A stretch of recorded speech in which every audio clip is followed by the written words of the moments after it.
যুক্তরাষ্ট্র যখন পারমাণবিক অস্ত্র মোতায়েন করে উত্তেজনা বাড়ানোর অপচেষ্টা করছে, তখনই দৃঢ় বার্তা দিল চীন ও রাশিয়া।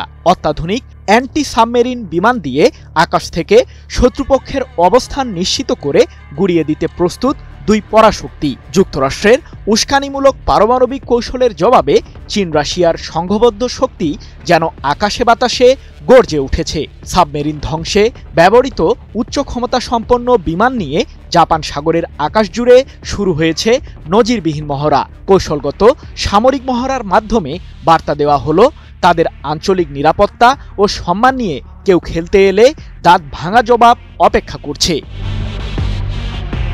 যুক্তরাষ্ট্রের পারমাণবিক সাবমেরিন মোতায়েন ছিল এক প্রকার হুমকি, কিন্তু চুপ করে বসে থাকার নাম নেই রাশিয়া চীনের। তারা এবার দেখিয়ে দিল আধুনিক প্রযুক্তি আর কৌশলে কেমন হয় প্রতিরক্ষার দৃঢ়তা।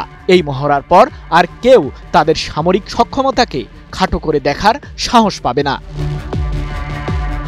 শত্রুপক্ষের সাবমেরিন ধ্বংস করতে এগিয়ে চলছে চীন ও রাশিয়ার অত্যাধুনিক যুদ্ধবিমান। জাপান সাগরের একটি অঞ্চলে এমন সামরিক মহড়ার আয়োজন করেছে মস্কো ও বেইজিং। যৌথ এই মহড়ায় অংশ নিয়েছে চীনা Y-8 মডেলের অ্যান্টি সাবমেরিন বিমান। অন্যদিকে প্রশান্ত মহাসাগরীয় অঞ্চলে মোতায়েনরত রাশিয়ার নৌবহরে থাকা IL-38 মডেলের বিমানটি দিয়ে সাবমেরিনকে ধাওয়া করছে রুশ সামরিক বাহিনীও। সম্প্রতি রাশিয়ার সামুদ্রিক অঞ্চলের কাছে পারমাণবিক অস্ত্র ভর্তি দুটি সাবমেরিন মোতায়েন করে যুক্তরাষ্ট্র।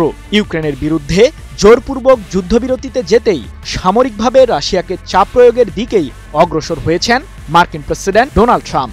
তার এই নির্দেশের কয়েকদিন পরই যৌথ সামরিক মহড়ার আয়োজন করল রাশিয়া ও চীন। 6 আগস্ট এক প্রতিবেদনে বিষয়টি নিশ্চিত করেছে ব্রিটিশ বার্তা সংস্থা রয়টার্স। কূটনৈতিক তৎপরতার মাধ্যমেও যখন রাশিয়াকে যুদ্ধবিরতিতে যেতে কোনোভাবেই রাজি করাতে পারছিলেন না ট্রাম্প, ঠিক তখনই দেশটিকে নতুন করে কঠোর বাণিজ্যিক নিষেধাজ্ঞা দেওয়ার হুমকি দেন মার্কিন প্রেসিডেন্ট। ট্রাম্পের ওই হুমকিকে সশস্ত্র যুদ্ধের উস্কানি হিসেবেই উল্লেখ করেন রাশিয়ার নিরাপত্তা কাউন্সিলের ডেপুটি চেয়ারম্যান দিমিত্রি মেদভেদেভ। যদিও ক্রেমলিন মুখপাত্র দিমিত্রি পেসকভ যুক্তরাষ্ট্র ও রাশিয়ার মধ্যকার যুদ্ধের শঙ্কার বিষয়টি উড়িয়ে দিয়েছেন। সেই সাথে পারমাণবিক ইস্যুতে মন্তব্য করার ক্ষেত্রে সব পক্ষকেই সতর্ক করেছেন পেসকভ। একমাত্র স্মার্ট সিটি বসুন্ধরা, আধুনিকতায় এক ধাপ এগিয়ে।